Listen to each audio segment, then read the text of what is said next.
weird. It is Tuesday, March 19th. Still tired, not as bad as yesterday. Off to work, and then... Who are you talking to? And then maybe some reading done before work, some reading done at lunch, and then hitting it the ground tonight. Tonight's going to be busier than yesterday. I still got to go to the store again after work because that's just my life. And then hopefully I can finish that tonight, and then I'll have all day tomorrow to read the group book. That's the plan. How well this goes is still up in the air. Off of work, and I still got some stuff to do.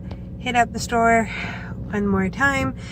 Get home, start dinner, and then I have to go take my husband from one job to the other job and then pick him up from that job. So I don't have as much time to just sit and read for like a solid, 2-hour stretch. Tonight's probably going to be a lot more shorter. If I've been thinking about it, I probably would have read a little bit more last night. But, hindsight's 20/20. I really have to get this finished tonight so that I can read the group book all in one day. Because this is what I do to myself. So I am at 72%, almost halfway through with my goal for the day, which means I'll probably be done by like 9-ish, maybe if I'm lucky. But now I've got to go take dinner and go pick up my husband and get him to the other job. And I might literally just like sit there in the car for an hour and a half, eat my own dinner and read, because the idea of driving around is just going to make it take a lot longer. I am liking it. Some nice moments. However, I've noticed I'm kind of out of it right now, so like I'm almost not in the mood for the climactic ending at this point. But I'll push through. I really don't have another option. I've got to do it. And then I've got another readathon after this. I'm probably not going to do another readathon again until summer, because I'm realizing how much I'm pushing for this. But I will get so many books read this month. Go me. Back again. And I've got about an hour and a half before I have to leave to go pick him up. I don't know if that's going to be quite enough to finish it. Maybe only just. I don't know. But I got to really buckle down and get to work. Done with like 4 minutes before I have to leave. Fortunately, because it was a rebellious fighting back against the man, dystopia, whatever, it always gets really good at the end. I was expecting certain people to die that didn't die, and other people I didn't expect to die died. So pretty big and a nice big cliffhanger. I think the second book is currently written. I don't know if she's published it yet. I probably won't be like rushing into it. I found out that I'm really not in the biggest mood for dystopian right now. And again, this does definitely read YA, but I won't wholly ignore the idea. I'll probably put this down with my other series to work on. But I am done even earlier than last night, which means I can do all the other stuff I have to do. But now I gotta go pick up my husband, and then I gotta start putting all of this together, which I realize is gonna be a little bit more of a boring one. Oh no, wait, I'll add tomorrow's to it. I'll make it work. I'll try to find something more interesting to do tomorrow or maybe late tonight, so this vlog isn't that boring. But did it. 530-page book read in 2 days. Gotta read the one tomorrow. Hell, with how great I'm feeling, I might even start it tonight. I don't know. So I did decide to start a little bit of When the Moon Was Ours. It's not even 300 pages, like 270. But I figure, why not? I've got some other stuff I gotta do tomorrow, so let's make this easier to get through. It's a little bit strange in that the writing style reminds me a lot of The Girl Who Drank the Moon and that kind of fairy tale-ish, but that was mid-grade and this is very much YA. Like, it's not really a big surprise, but like one of the first things that happens is like they have sex.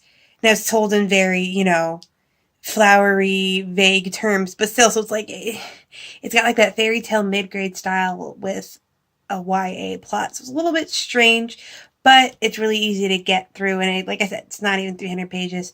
So this will be not super easy. I don't want to jinx myself, but not too difficult to get through tomorrow. And I will be done with yet another Witchathon. Alright, it is Wednesday, March 20th. I remember dates. The last day of Witchathon. I have one more book to go.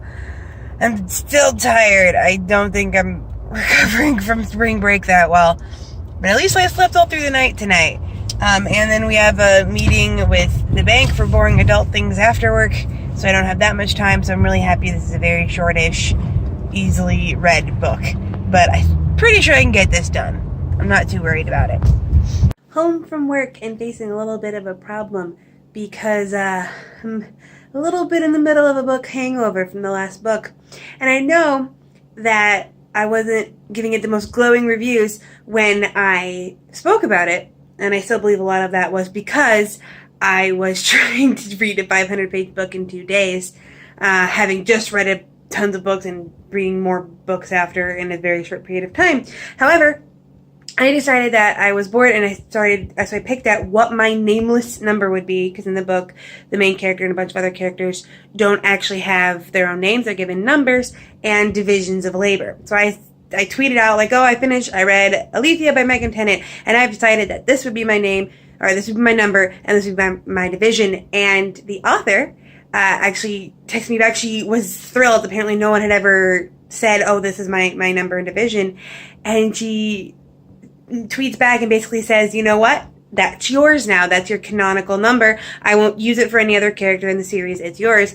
So I'm like, well, clearly, now that this is canonically my number, I have to write some self-insert fanfiction. I've never tried it before. I'm not going to do it in the standard way of having, like, making myself a member of the main plot. I'm doing a side thing. It's going to be fun. If you've ever read Alethea and you want to read it, I'll put the Wattpad link below, but I'm going to do basically a subplot to the main series with my character and her desires and her struggles within the compound and wanting to get out.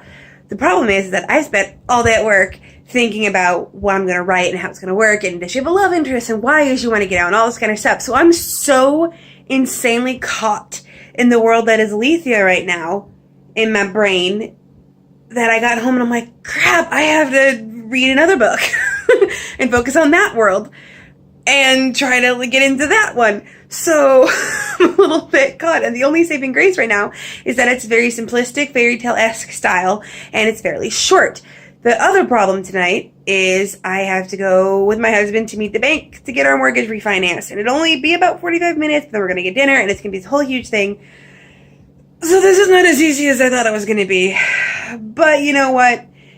This readathon didn't start well either, so maybe I'm just bookmarking it. But I am really excited. I am really excited to be writing the fanfiction for it. Megan was really excited about it when I mentioned it. It's, again, the first fanfiction she's ever had, and I think all authors want to have fanfiction, and I'm going to enjoy writing it. So don't laugh too hard, and here's hoping I can get this tonight and win another Witchathon.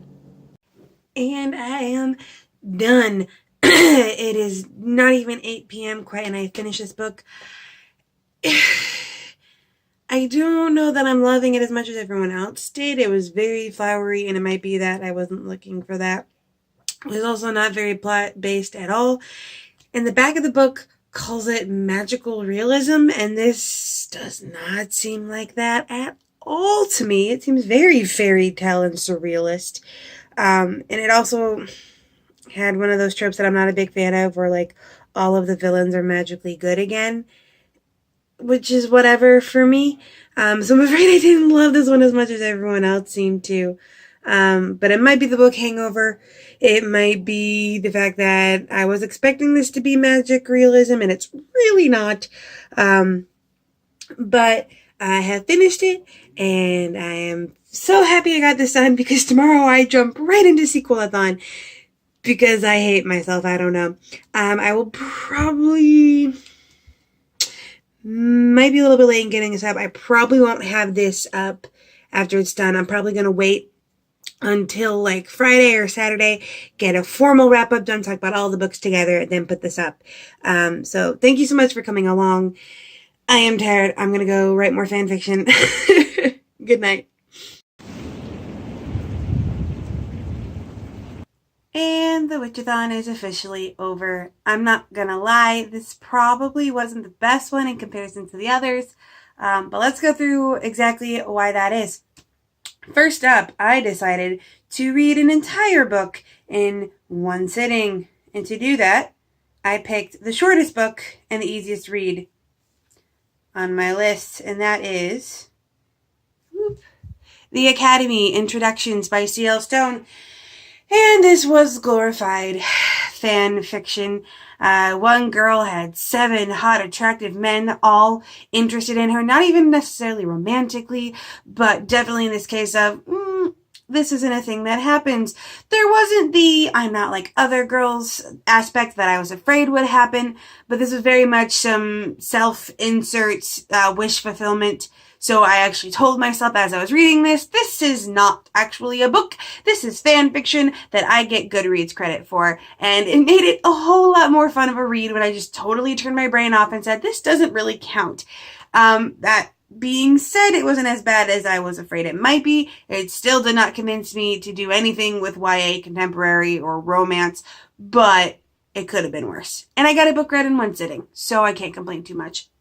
Next up was another more or less lackluster book, The Hunk Next Door by Deborah Webb and Regan Black. This is your standard Harlequin romance where they spend so much time building up the relationship that when the big bads come in to threaten the female so the man realizes his feelings or whatever, it happened in like 5 pages. So it didn't really do much for me. It was very, very Christmassy too, which usually when a romance is Christmassy, it's all over the cover, and so I'm surprised this one wasn't. But I can't complain too much. I read this in one day. It sufficed. So that's why I'm giving these both 3 stars. Well, actually, no, I think I gave The Academy 2 stars. They sufficed, which is about the best I can say for that.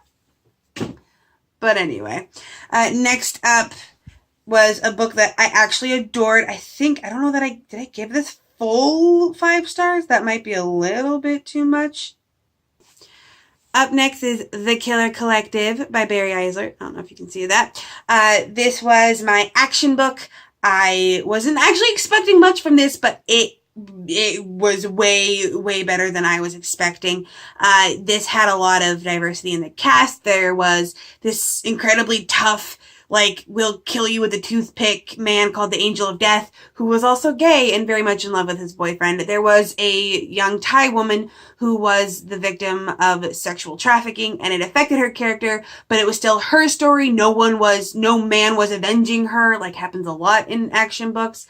There was a lot of diversity. There was a lot of intrigue. I loved the group dynamic.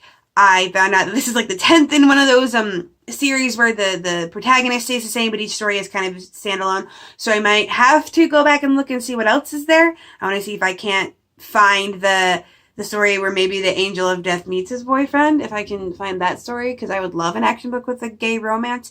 I've never read one like that before. But I definitely have added Barry Eisler to my list of authors to keep an eye on. Because of that, I was really impressed by that. Next up, The Mummy Case by Elizabeth Peters. I did most of this on audiobook while I was doing household stuff, but it helped to have that. And then the book itself isn't too long. These books, as far as plot goes, tend to be very cookie cutter. They tend to be, they go to Egypt for a dig and there's a murder and Amelia decides she's going to solve the murder, and it happens every time. And they make jokes about how she's always somehow a magnet for it. But I read these books specifically for the voice and the characters, because it's all told from Amelia Peabody's voice, and the characters, this is the first book where her son, her son's name is technically Walter, but they all call him Ramesses. So this is the first one. Ramses is a major character in it, and I loved that. He was adorable. So I appreciated this, and I'm definitely going to continue reading the series. I want to read the entirety, and I think it's something crazy like 12 to 15 books or something like that. But these, again, are more of a standalone thing where, yes, there's an order to them, but the main plot of the book is more or less contained within that book, and with only some allusions or things like, Ramesses growing up that would really connect it together as one whole entire story.